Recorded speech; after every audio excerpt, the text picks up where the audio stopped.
ಪಾಪ ಪೈಲ್ಮಾನ್ರು ಹೋಗಿ KPCCಯಲ್ಲೇ ಜಟ್ಟಿನ ಕಿತ್ತು ಬಿಸಾಕಿ ಬಂದ್ಬಿಟ್ಟಿದ್ದಾರೆ ಈಗ. ಅದರಿಂದಾಗಿ ಅಲ್ಲಿಯೂ ಕೂಡ ದಲಿತರು ಮತ ಹಾಕೋದಿಲ್ಲ, ಹಿಂದುಳಿದವರು ಹಾಕೋದಿಲ್ಲ, ಮತ್ತು ದಲಿತರು ಇದು ಮುಸಲ್ಮಾನರು ಓಟ್ ಹಾಕಲ್ಲ. ಇನ್ನು ಯಾವ ಮತದಿಂದ ಅವ್ರು ಗೆಲ್ತಾರೆ? ಎರಡೂ ಕಡೆನೂ ನಾವು ಗೆಲ್ತೀವಿ.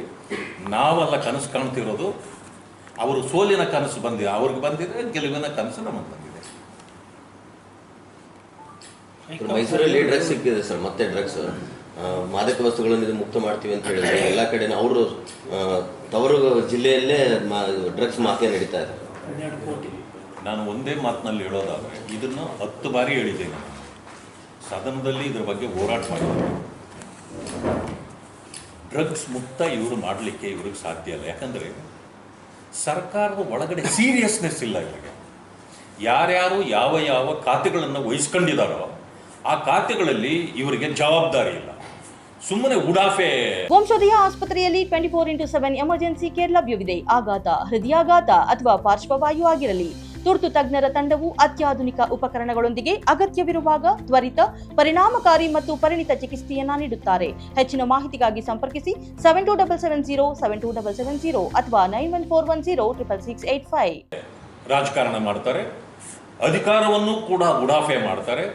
ಏನೋ ನಮಗೊಂದು ಸಿಕ್ಕಿಬಿಟ್ಟಿದೆ, ಇನ್ನು ಇಡೀ ಜೀವನ ನಾವು ಇದೇ ರೀತಿ ಅಧಿಕಾರದಲ್ಲಿರ್ತೀವಿ ಅನ್ನೋ ಮತ ಇವರ ನೆತ್ತಿಗೆ ಏರಿಬಿಟ್ಟಿದೆ. ಪ್ರತಿಯೊಬ್ಬರಿಗೂ, ಮುಖ್ಯಮಂತ್ರಿಗಳಿಂದ ಹಿಡಿದು ಸಚಿವರಿಗೂ ಕೂಡ ಮತ ಇರ್ತಕ್ಕಂಥ ರಾಜಕಾರಣ ಮಾಡ್ತಿದ್ದಾರೆ. ಆ ಕಾರಣದಿಂದ ಸೀರಿಯಸ್ಸೇ ಇಲ್ಲ.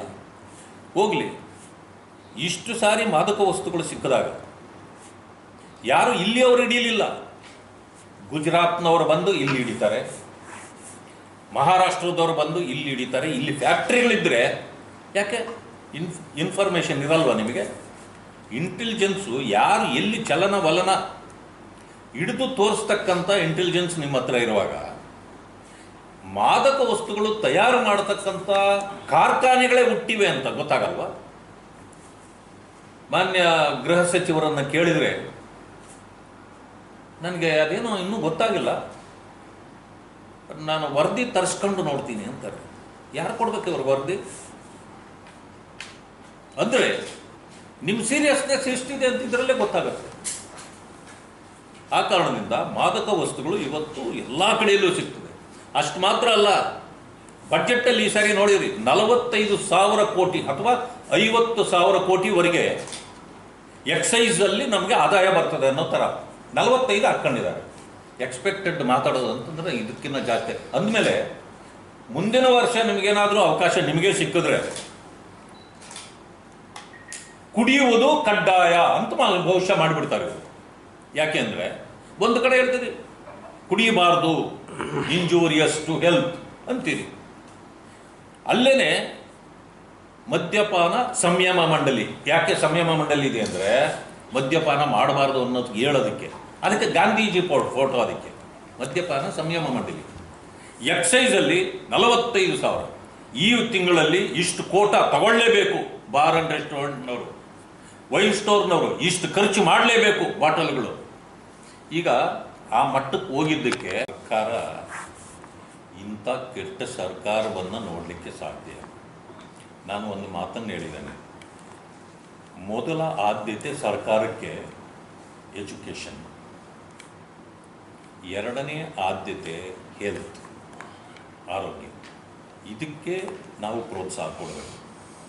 ಇವೆರಡನ್ನು ಕಾಪಾಡಿದರೆ ಉಳಿದಿದ್ದು ಸಹಜವಾಗಿ ಆಗತ್ತೆ. ಆದರೆ ಇವ್ರದ್ದೇನಿದೆ ಅಂತಂದರೆ ಈ ಒಂದು ಕೆಟ್ಟ ಆಟವನ್ನು ಕಲ್ತ್ಕೊಂಡಿದ್ದಾರೆ.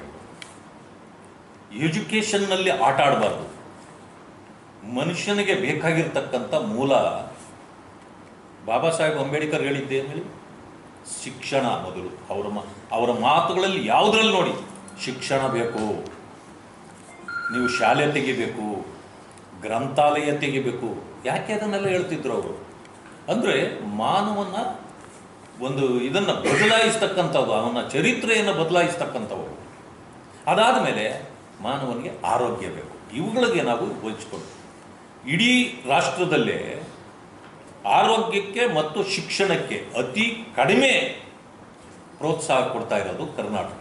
ಯಾಕಂದರೆ ನ್ಯಾಷನಲ್ ಆವರೇಜ್ ಹಣ ಖರ್ಚು ಮಾಡೋದರಲ್ಲಿ 14% ಇದೆ ನ್ಯಾಷನಲ್ ಆವರೇಜ್, ನಮ್ಮಲ್ಲಿ 10% ಇದೆ.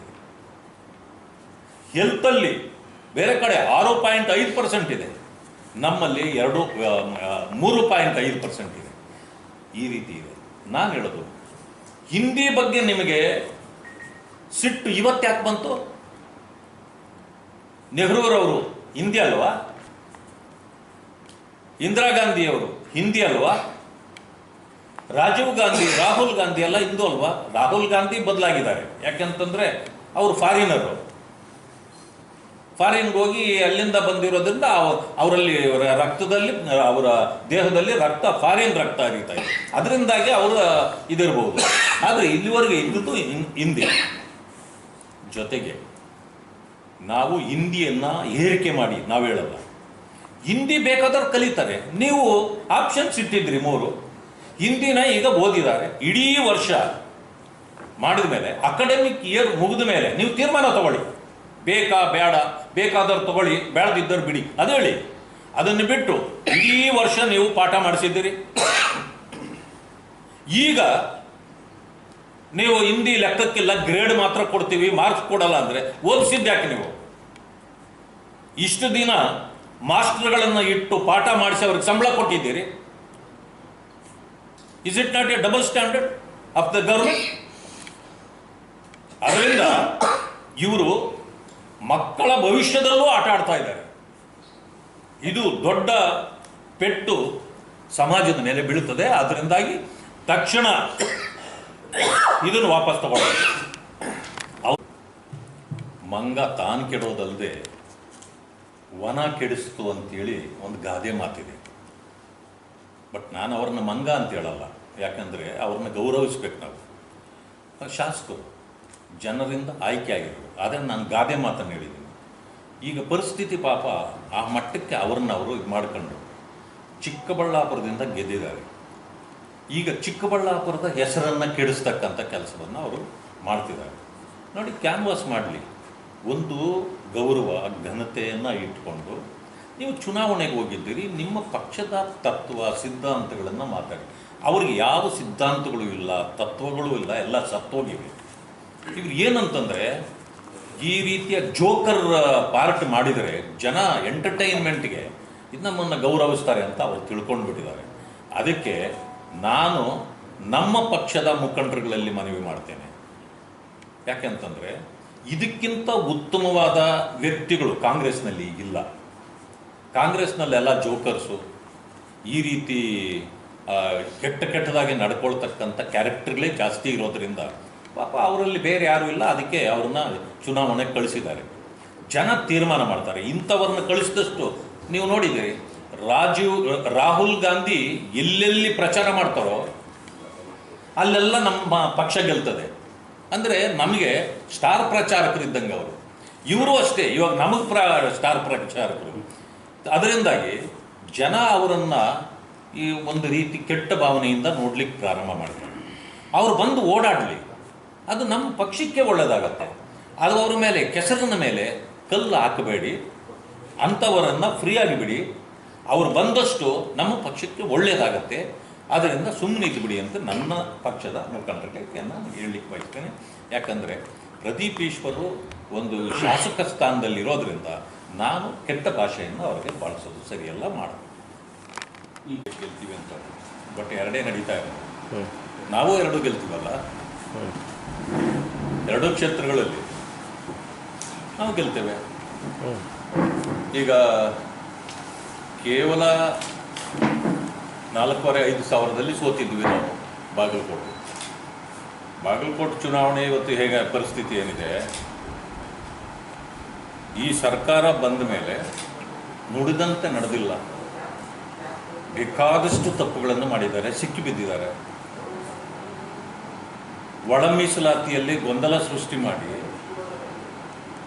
ಇವತ್ತು ದಲಿತ ನಾಯಕತ್ವವನ್ನು ಸಂಪೂರ್ಣವಾಗಿ ನಾಶ ಮಾಡಿದ್ದಾರೆ. ಈಗ ದಲಿತರಲ್ಲಿ ಒಗ್ಗಟ್ಟನ್ನು ಇವು ಮುರಿಯಲಿಕ್ಕೆ ಕಾರಣ ಇವರೇ. ಸುಲಲಿತವಾಗಿ ಅದನ್ನು ಮಾಡಿದರೆ ಗೊಂದಲ ಇರ್ತಾ ಇರಲಿಲ್ಲ, ಒಬ್ರಿಗೊಬ್ರಿಗೆ ಮನಸ್ತಾಪ ಇರಲಿಲ್ಲ. ಅದರಿಂದಾಗಿ ಅದು ಮಾಡಲಿಲ್ಲ. ಅದರಿಂದ ದಲಿತರು ಎಲ್ಲರೂ ಕೋಪಗೊಂಡು ಅವ್ರಿಗೆ ಮತ ಹಾಕಲ್ಲ ಈ ಸಾರಿ. ಮುಸಲ್ಮಾನರು 70,000 ಇದ್ದರು ದಾವಣಗೆರೆಯಲ್ಲಿ, ಅವರಿಗೆ ಟಿಕೆಟ್ ಕೊಡದೆ ಶ್ರೀಮಂತರು ಅನ್ನೋ ಕಾರಣಕ್ಕೆ ನೀವು ನಿಮ್ಮ ಮನೆತನಕ್ಕೆ ಮಲ್ಲಿಕಾರ್ಜುನ್ ಅವರ ಮಗನಿಗೆ ಟಿಕೆಟ್ ಕೊಟ್ಟಿದ್ದಾರೆ. ಅದರಿಂದಾಗಿ ಮುಸಲ್ಮಾನರೆಲ್ಲರೂ ಕೂಡ ಇವತ್ತು BJPಗೆ ಓಟ್ ಹಾಕಬೇಕು ಅಂತಾರೆ. ಯಾಕೆಂದರೆ ಅವ್ರಿಗೆ ಇವಾಗ ಅನುಭವ ಆಗಿದೆ. 12 ವರ್ಷಗಳ ಕಾಲ ಇಡೀ ದೇಶದಲ್ಲಿ ಅಧಿಕಾರದಲ್ಲಿ ಮೋದಿಯವರು ಇದ್ದರೂ ಕೂಡ ನಮಗೇನು ಅನ್ಯಾಯ ಆಗಿಲ್ಲ, ತೊಂದರೆ ಆಗಿಲ್ಲ, ಮೋಸ ಮಾಡಿಲ್ಲ, ವಂಚನೆ ಮಾಡಿಲ್ಲ. ಆದರೆ ನೀವು ನಮ್ಮನ್ನು ವೋಟ್ ಬ್ಯಾಂಕ್ ಆಗಿ ಮಾಡಿಕೊಂಡು BJPಯನ್ನು ತೋರಿಸಿ ಗುಮ್ಮ ತೋರಿಸಿ ನಮ್ಮನ್ನು ಎದುರಿಸಿ ನೀವು ಮತ ಹಾಕ್ಸ್ಕೊಳ್ತಾ ಇದ್ದೀರಿ. ಅದರಿಂದ ನಮ್ಗೆ ಅವರಿಂದ ಏನು ಅನ್ಯಾಯ ಆಗಿಲ್ಲ, ಮತ್ತು ನಾವು ಯಾಕೆ ಅವ್ರಿಗೆ ವೋಟ್ ಹಾಕಬಾರ್ದು? ನಿಮ್ಮ ಹತ್ರ ಅನ್ಯಾಯ ಮಾಡಿಸ್ಕೊಳ್ಳೋಕ್ಕೆ ಇರಬೇಕಂತ. ಪಾಪ ಪೈಲ್ಮಾನ್ನೊಬ್ಬರಿಗೆ ಟಿಕೆಟ್ ಕೊಡಬೇಕಾಗಿತ್ತು. ಅವರನ್ನು ರಾತ್ರೋರಾತ್ರಿ ಕರ್ಕೊಂಡು ಎಲ್ಲ ವ್ಯವಸ್ಥೆ ಮಾಡಿ ಪ್ಯಾಕೇಜ್ ಮಾತಾಡಿ ಅವರನ್ನು ನೀವು ತೆಗೆಸಿಬಿಟ್ರಿ.